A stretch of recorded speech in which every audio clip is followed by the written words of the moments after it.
Bonjour,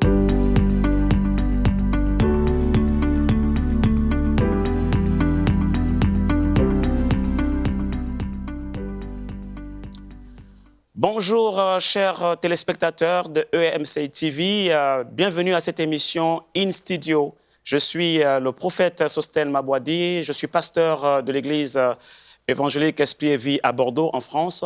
Et j'ai le plaisir de vous entretenir dans le cadre d'une série d'enseignements que nous allons débuter maintenant. Et cette série, je l'ai intitulée « 5 fondements de la foi chrétienne basés sur la croix ». Pourquoi parler de la croix ? Parce que c'est un sujet qui, à mon avis, est très important. Nous ne pouvons pas grandir dans la vie chrétienne sans avoir de fondements solides. Et le message de la Bible, dans son entièreté, est axé sur la croix de Christ. L'apôtre Paul pouvait dire que si Christ ne serait pas mort et ressuscité, notre foi serait vaine. Donc, il est important, avant de pouvoir entrer dans des grandes révélations, de connaissances extraordinaires, de certains mystères cachés de la parole de Dieu, d'avoir conscience, c'est un fondement important de la foi chrétienne. J'ai donc découpé cette série en 5 parties ou sessions différentes. La première session sera axée sur l'héritage de la croix. La deuxième session, nous verrons la foi pour posséder notre héritage. Ensuite, nous allons avoir une troisième session intitulée « La puissance du sang de Jésus ». La quatrième session parlera de la puissance de la confession. Et enfin, en dernière session, 5e session, nous parlerons du ministère des anges en faveur de ceux qui doivent hériter du salut. Tout de suite, sans plus tarder, quel est l'héritage acquis par Christ à la croix de Golgotha? L'héritage acquis par Christ à la croix de Golgotha. Il est très important de comprendre que ce que Christ a accompli à la croix est essentiel pour notre marche chrétienne. Lorsque nous sommes chrétiens et que nous ne connaissons pas nos bases, nous allons avoir du mal à aller plus loin dans notre relation avec le Seigneur. Et c'est important d'être au clair avec ces aspects-là. Premièrement, vous devez savoir que Christ à la croix a accompli pour nous l'œuvre de la rédemption, l'œuvre d'un salut parfait. Nous allons lire ensemble dans Ésaïe, chapitre 53, du verset 1 au verset 5. « Qui a cru à ce qui nous a été annoncé, dit le prophète Ésaïe. » Il faut préciser que le prophète Ésaïe parle de façon prophétique. Il voit déjà, longtemps à l'avance, le sacrifice de Christ à la croix de Golgotha. Et donc, il parle de ce que Christ va accomplir à la croix de Golgotha. Qui a cru à ce qui nous a été annoncé? Qui a reconnu le bras de l'Éternel? Il s'est levé devant nous comme une faible plante, comme un rejeton qui sort d'une terre desséchée. Il n'avait ni beauté ni éclat pour attirer nos regards, et son aspect n'avait rien pour nous plaire.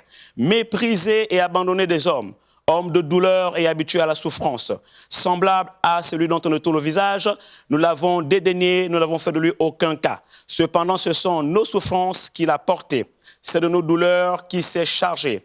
Et nous l'avons considéré comme puni et frappé de Dieu et humilié. Mais il était blessé pour nos péchés, brisé pour nos iniquités. Le châtiment qui nous donne la paix est tombé sur lui. Et c'est par ses meurtrissures que nous sommes guéris. Un passage très riche, un passage qui contient plusieurs éléments de notre salut en Christ. Le premier élément ici, c'est le pardon de nos péchés. Il est dit qu'il a pris nos péchés à la croix. Il les a portés.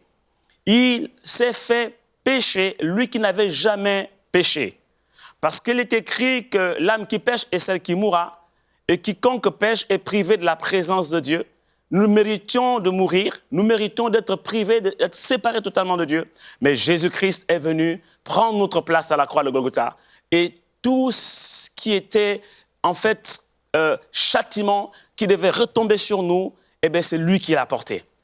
Et par le sacrifice de Jésus à la croix, nos péchés ont été pardonnés. À partir du moment où tu acceptes Jésus-Christ dans ton cœur comme ton Sauveur et Seigneur, le Saint-Esprit vient habiter en toi, l'Esprit de Christ.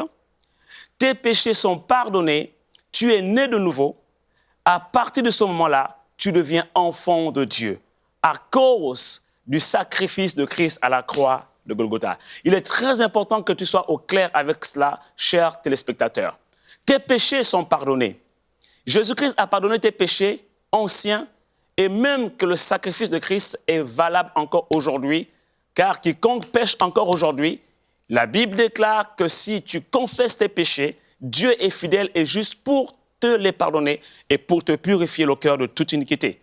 De sorte que là où ton cœur, ton péché était comme le cramoisi, ton cœur soit purifié, qu'il devienne blanc comme de la laine blanche.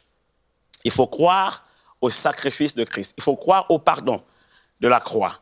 Sois libéré ce matin, sois libéré, peu importe là où tu es, à quelle heure tu m'écoutes en cet instant, sois libéré de toute culpabilité, du poids, en réalité, du péché qui pèse sur ta conscience. Si tu as accepté Christ dans ton cœur, comme Sauveur et Seigneur, tes péchés sont pardonnés.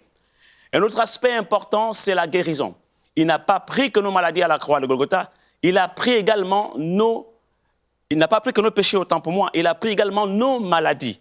Il a pris nos péchés, mais également nos maladies. C'est pourquoi le psalmiste pouvait dire, c'est lui qui pardonne toutes nos iniquités et qui nous guérit de toutes nos maladies. Voyez-vous, il ne peut pas y avoir pardon de péché sans guérison. En fait, la guérison est comme une conséquence liée au pardon de nos péchés. Lorsque Dieu nous pardonne, ce qui a été à l'origine de la maladie, en fait, est parti. Et la guérison germe. La guérison germe, même si vous ne la ressentez pas encore dans votre corps, mais elle germe. Comme une semence qui germe, laissez-lui le temps de germer et de croître, de prendre place dans votre cœur. Et vous verrez, à un moment donné, la maladie va disparaître dans votre corps et la guérison se fera manifeste.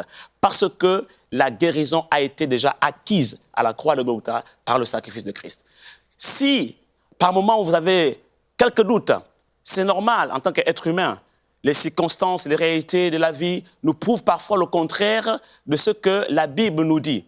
Mais vous devez savoir qu'il y a une différence entre la réalité du quotidien et la vérité que Christ a accomplie à la croix. La vérité, c'est ce que Christ a accompli à la croix. La vérité, c'est que tes péchés sont pardonnés. La vérité, c'est que tu es déjà guéri. Il est dit, comme on l'a lu tout à l'heure, par ses maîtressures, nous sommes guéris. Il n'est pas dit, nous serons guéris.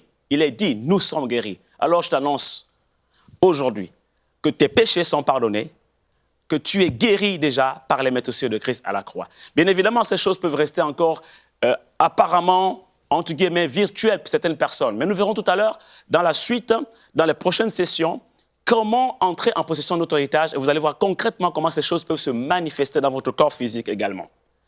Dans ce même passage, nous voyons que Jésus-Christ a porté le jugement qui devait tomber sur nous. Le châtiment qui nous donne la paix est tombé sur lui. Il n'y a plus de condamnation pour nous qui sommes en Jésus-Christ.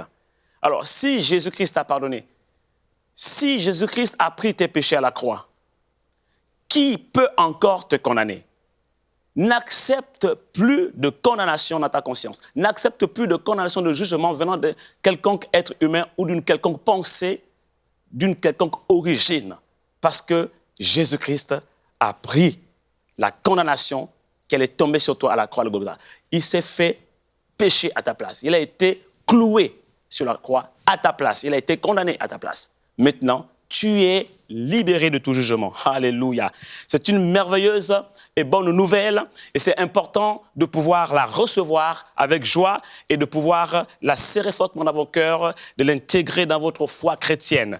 Amen, amen. Merci Seigneur pour le sacrifice de la croix. Mais ce n'est pas tout ce que Jésus a fait à la croix. Nous parlons de cet héritage. En dehors du pardon de nos péchés, en dehors de la guérison divine, en dehors du fait que nous avons été libérés du jugement, du châtiment, de la condamnation, il y a aussi le fait que Jésus-Christ, à travers son sacrifice à la croix, nous donne la vie éternelle. C'est pour cela que nous pouvons lire dans Jean chapitre 3, verset 16, « Car Dieu a tant aimé le monde qu'il a donné son Fils unique, afin que quiconque croit en lui ne périsse point, mais qu'il ait la vie éternelle. » Et Jésus-Christ rajoute dans Jean chapitre 10, verset 10, « Le voleur ne vient que pour dérober, égorger et détruire. » Faisant allusion à Satan. « Mais moi, je suis venu afin que les brebis aient la vie et qu'elle l'ait en abondance. » Voyez-vous, à la croix, Jésus-Christ nous a donné sa vie. Il a pris la mort qui était la conséquence de nos péchés. Il s'est fait pécher à notre place. Il a pris la mort qui allait retomber sur nous parce que l'âme qui pêche est celle qui mourra. Mais à la place, il nous a donné sa vie. Quelle est cette vie? Le mot grec, c'est Zoé. La vie éternelle, la vie abondante. Cette vie éternelle, nous le verrons dans la suite de la série. C'est une vie éternelle qui nous amène à avoir une espérance dans le ciel. Parce qu'un jour, Jésus-Christ reviendra nous chercher et nous irons au ciel. Il a dit qu'il va nous préparer une place dans le ciel. Et il est en train de nous préparer ces places. Et Jésus-Christ revient bientôt et certainement il va revenir. Nous irons au ciel et nous serons avec lui au ciel. Mais la vie éternelle n'est pas seulement un héritage du ciel. La vie éternelle, elle commence déjà avec nous ici sur la terre. Pour toutes les personnes qui ont accepté Jésus-Christ dans leur cœur comme Sauveur Seigneur, vous commencez déjà à goûter à l'avant-goût du ciel. Vous avez déjà cette vie en vous. Elle est en vous, elle est inoculée, elle circule en vous. Et c'est cette vie qui vous donne en réalité d'expérimenter les choses de Dieu dans votre relation personnelle avec lui. C'est pour cela que Jésus pouvait dire, en fait, des fleuves d'eau vive couleront de votre sein. Alléluia. Donc cette vie éternelle, elle est déjà en nous. Elle commence à agir en nous. Et c'est cette vie éternelle-là qui donne également la vie et la pleine santé à nos corps mortels. Selon qu'il est écrit, la même puissance, celle du Saint-Esprit, qui a ressuscité Jésus-Christ entre les morts, habite en nous. Et cette même puissance donnera la vie à nos corps mortel. Alléluia. C'est une merveilleuse nouvelle. Je suis vraiment dans la joie au moment où je suis en train de vous partager ces choses, au moment où je suis en train de lire ces textes. Il y a une telle joie dans mon cœur. Je prie que vous ressentiez la même chose parce que c'est une très bonne nouvelle. Jésus-Christ à la croix de Golgotha nous a donné la vie et cette vie, elle est disponible encore aujourd'hui. Si toi qui me regardes, tu ne connais pas encore Jésus-Christ, tu te poses des questions, mais de quoi parle-t-il ce pasteur? Il parle de la vie éternelle, il parle du pardon des péchés, il parle du sacrifice de la croix. Je t'invite simplement à accepter Jésus-Christ dans ton cœur comme ton Sauveur et Seigneur. Cette vie, elle va couler en toi. Et tu expérimenteras cette vie. Vous savez, il y a des choses que l'on peut prêcher, il y a des choses que l'on peut expliquer, mais il y a des choses qu'on n'explique pas. Pourquoi? Tout simplement parce que ce sont des choses qu'il faut vivre. Et je t'invite vraiment à faire l'expérience de cette vie nouvelle en Christ Jésus. Dans Galates chapitre 3, verset 13, nous lisons que Christ, à la croix, nous a rachetés de la malédiction de la loi, étant devenu malédiction pour nous, car il est écrit « Maudit est quiconque est pendu au bois ». Voyez-vous, ici, c'est un autre héritage, un autre élément de l'héritage de la croix. Jésus-Christ s'est fait malédiction à la croix. Il faut savoir qu'à l'époque, lorsque quelqu'un était cloué sur le bois, à la croix, c'était un signe de malédiction. Généralement, c'était les brigands, les malfaiteurs. Alors, c'était un châtiment qui était un symbole de malédiction pour ces personnes-là. Mais Jésus n'a rien fait de mal. Jésus n'a jamais péché. Jésus n'était pas un brigand. Il n'était pas un voleur. Cependant, il a pris notre place. Et il a été cloué sur le bois de la croix. Selon qu'il est écrit que maudit soit quiconque est pendu au bois. Jésus-Christ s'est fait malédiction sur la croix à notre place, afin que nous soyons bénis. Donc, la malédiction n'est plus ton partage. La malédiction n'est plus ta vie. Tu ne peux plus être sous le joug de la malédiction. C'est fini. C'est vrai que dans beaucoup de cultures, dans beaucoup de réalités, certaines personnes peuvent avoir le sentiment qu'elles sont sous le joug de la malédiction. Mais nous verrons dans la suite de l'émission, de la série, que comment est-ce que le Seigneur, en fait, va nous enseigner à pouvoir entrer en possession de cet héritage. Et c'est important de comprendre que à la croix, Jésus-Christ a porté nos malédictions. Il s'est fait malédiction à notre place. Donc, la malédiction a été brisée à la croix de Golgotha. En fait, Jésus-Christ a réglé le problème de la malédiction à la croix. Tu dois retenir pour cette première mission que tu n'es plus sous le joug de la malédiction. Tu as été libéré de la malédiction, quelles que soient tes origines culturelles, quel que soit ce que tu as appris, quel que soit ce que tu as eu comme information, qui t'a fait croire que tu es maudit. Je t'annonce aujourd'hui que tu n'es pas maudit, tu n'es pas maudite, tu es libéré du joug de la malédiction. Jésus-Christ à la croix s'est fait malédiction à ta place. Et tu peux commencer à te l'approprier, cette vérité de la croix, et commencer à confesser avec moi, je ne suis plus sous le joug de la malédiction. Je suis béni de toutes sortes de bénédictions spirituelles dans les lieux célestes en Christ Jésus. C'est important d'intégrer ce fondement dans ta vie chrétienne. Parce que sinon, le diable va continuer à te faire croire que tu es maudit. Quand ta vie ne marche pas dans certains endroits où semble ne pas marcher, ce ne sont que des réalités. Mais j'ai dit tout à l'heure, la réalité n'est pas la vérité. Tu auras l'impression que tu es maudit. Non, tu n'es pas maudit. Tu n'es pas du tout maudit. Colossiens chapitre 2, versets 14 à 15. Il a effacé l'acte dont les ordonnances nous condamnaient et qui subsistait contre nous. Il l'a cloué, il a détruit à la croix, en le clouant à la croix. Il a dépouillé les dominations, les autorités et les a livrées publiquement en spectacle en triomphant d'elles à la croix. Alléluia. Waouh, ça c'est également un autre élément de l'héritage qui est très important. La délivrance. Nous sommes délivrés de tout ce qui pouvait nous enchaîner, délivrés de tout joug de malédiction, délivrés de tout problème de maladie, délivrés de tout héritage héréditaire, ancestral ou autre. Comme certains disent aujourd'hui, dans ma vie, je ressens comme une malédiction héréditaire ancestrale, une maladie héréditaire ancestrale, j'ai peut-être un problème d'échec héréditaire.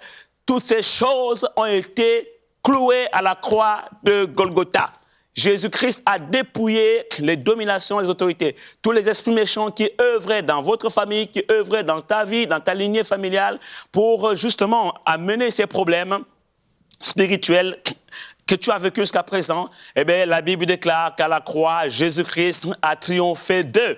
Il les a dépouillés, il les a vaincus, et Christ nous a donné sa victoire. Et en tant que chrétien, peu importe ton âge spirituel, il est important que tu sois au clair avec ces éléments de la croix.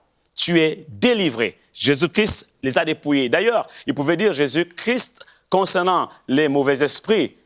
Je voyais Satan tomber du ciel comme un éclair.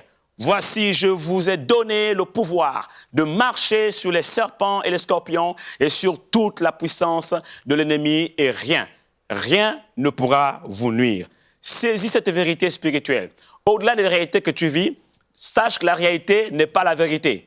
La vérité est que Christ à la croix a dépouillé les dominations, les autorités, les principautés. Il a vaincu la puissance de Satan. La sorcellerie n'a plus aucun pouvoir sur ta vie. Au contraire, Christ a donné le pouvoir à toi maintenant de marcher sur ces puissances des ténèbres et l'autorité spirituelle t'a été conférée en tant qu'enfant de Dieu à partir du moment où tu as accepté Jésus-Christ dans ton cœur comme Sauveur et Seigneur. Tes péchés ont été pardonnés, le sang de Christ t'a purifié, l'autorité spirituelle t'a été conférée, tu peux l'exercer maintenant. Ça n'a pas un rapport avec l'âge spirituel. Celui qui naît de nouveau aujourd'hui, même à l'instant, en quelques secondes, reçoit cette autorité et il peut l'exercer maintenant et il peut entrer en possession de son héritage en dépouillant les œuvres des ténèbres dans sa vie et en marchant sur toute la puissance de l'ennemi. Et il se rendra bien compte que rien ne pourra le nuire. 2 Corinthiens, au chapitre 8, verset 9. Ça, c'est un point également très important de l'héritage de la croix. 2 Corinthiens, chapitre 8, verset 9.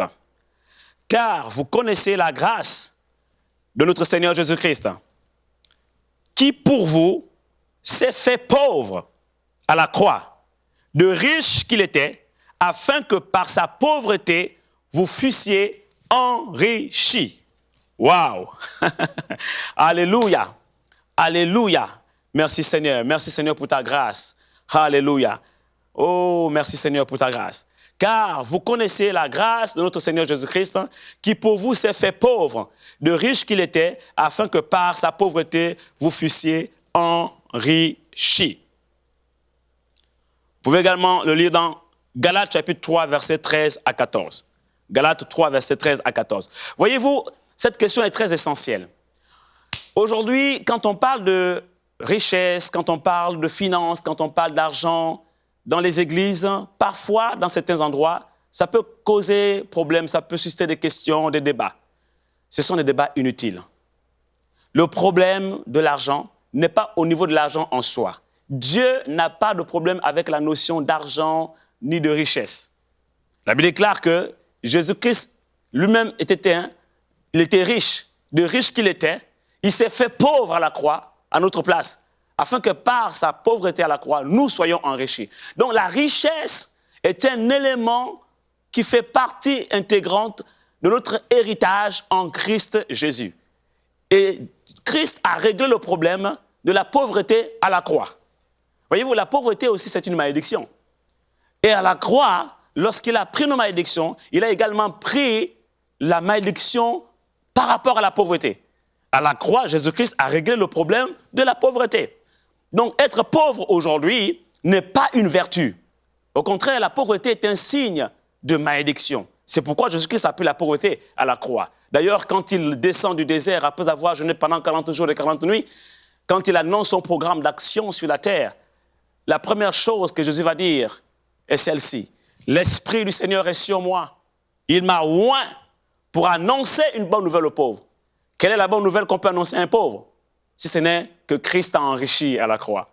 Comme le dit Galates chapitre 3, versets 13 à 14, il dit « Car vous connaissez la grâce de notre Seigneur Jésus-Christ, qui pour vous s'est fait pauvre, de riche qu'il était, afin que par sa pauvreté, vous fussiez enrichis. » Non, moi je n'ai pas un problème avec tout ce qui enseigne sur les finances, tout ce qui enseigne sur la notion donc, de provision divine, provision surnaturelle en ce qui concerne les finances.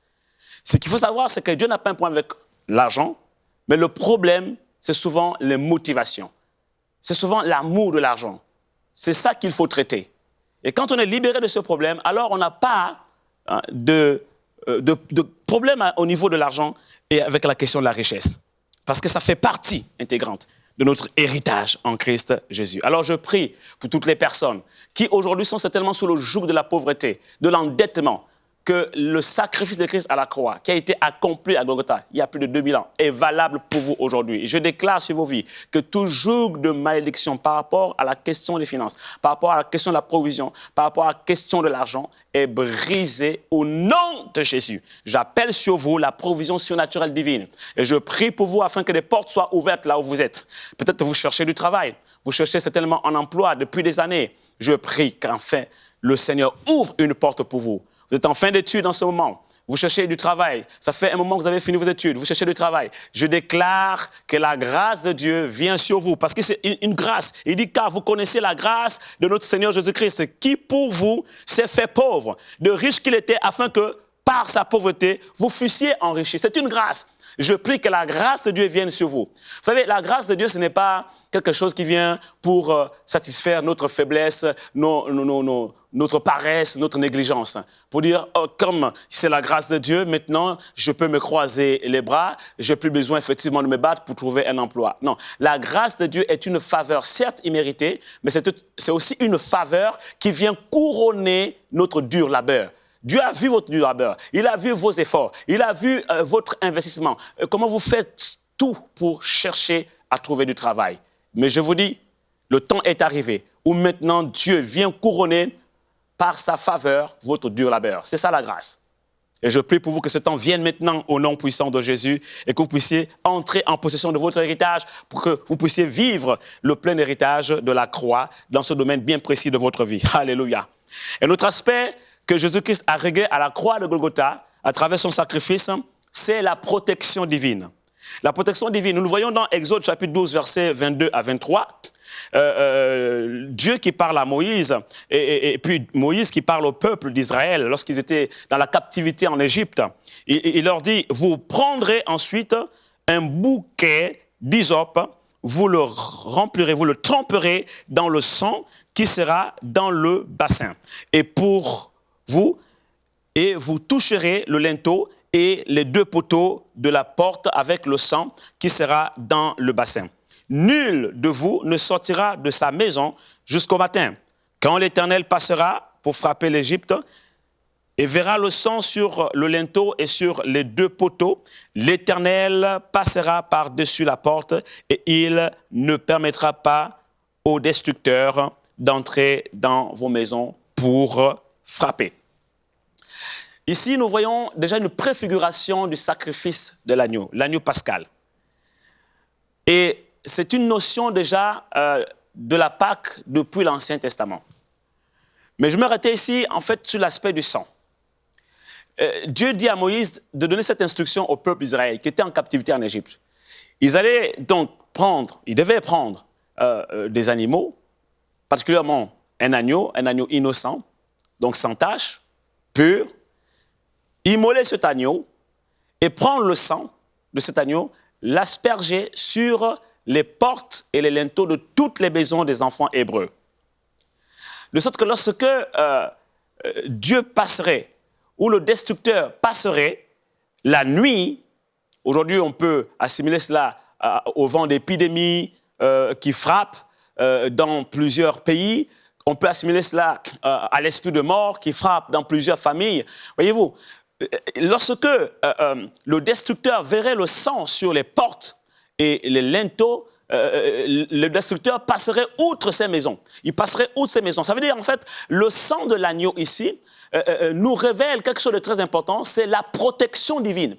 C'était déjà une préfiguration du sang de l'agneau parfait, l'agneau pascal, Jésus-Christ Nazareth, qui viendrait plus tard. Vous savez, l'Ancien Testament, c'est l'ombre de choses à venir. Ici, en fait, dans ce texte, nous voyons une préfiguration de ce que Christ allait accomplir à la croix de Golgotha. Et Jésus-Christ est l'agneau parfait. Quand Jean-Baptiste parle de lui, il dit « Voici l'agneau de Dieu qui ôte le péché du monde ». Jésus-Christ est l'agneau parfait. Et le sang de Jésus est parfait. Il est meilleur au sang des animaux, des taureaux, des boucs ou des agneaux qui ne pouvaient que couvrir les péchés autant pour moi, mais ne pouvaient pas effacer les péchés. Et ici, l'agneau pascal, l'agneau parfait, Jésus-Christ, en fait, son sang qui a coulé à la croix nous donne la grâce d'être couverts de la protection du ciel, de la protection divine. Ça, c'est une très bonne nouvelle. Alléluia. Si tu as accepté Jésus-Christ dans ton cœur comme Sauveur et Seigneur, tu es né de nouveau, tes péchés sont pardonnés. Sache une chose, le sang de Christ ne t'a pas seulement purifié pour le pardon de tes péchés, mais il te couvre également. Il te couvre aujourd'hui. Alléluia. Et tu es protégé, tu es couvert par le sang précieux de Jésus. Tu n'as plus à avoir peur. Tu dois saisir cette vérité spirituelle. Même si les réalités te montrent le contraire, sache que tu es sous le sang de Jésus, tu es couvert. Que tu dormes le jour, la nuit, tu es couvert par le sang. Que tu te déplaces, que tu voyages, tu es couvert par le sang. Et lorsque ces maisons étaient couvertes par le sang, en fait, ceux qui bénéficiaient de la protection, ce n'était pas seulement le père, la mère. Même les enfants bénéficiaient de la protection. Même les animaux qui étaient dans les maisons bénéficiaient de la protection. Ça veut dire qu'en fait, le sang de Jésus te couvre. La protection divine, elle te garantit la sécurité dans ta demeure, pas seulement à toi, à ton épouse, mais aussi à tes enfants et à tout ce qui habite dans ta maison. La protection divine fait partie de l'héritage de la croix. Saisis cette vérité spirituelle. Nous avons compris aujourd'hui, à travers ce premier enseignement, d'une série de 5, laquelle série est intitulée, je vous l'ai dit au départ, 5 fondements de la foi, 5 fondements de la foi chrétienne basés sur la croix. Nous avons compris que à la croix, Jésus-Christ a pris nos péchés, donc nous sommes pardonnés. Nous n'avons plus de raison de vivre sous le joug de la culpabilité. Nous avons compris qu'il a pris nos maladies à la croix de Golgotha, et par ses meurtrissures, nous avons été guéris. Nous sommes déjà guéris. Donc, même si les médecins ont diagnostiqué une maladie dite incurable ou encore orpheline, même si les réalités médicales te montrent le contraire, sache que tu es déjà guéri par les meurtrissures de Christ à la croix.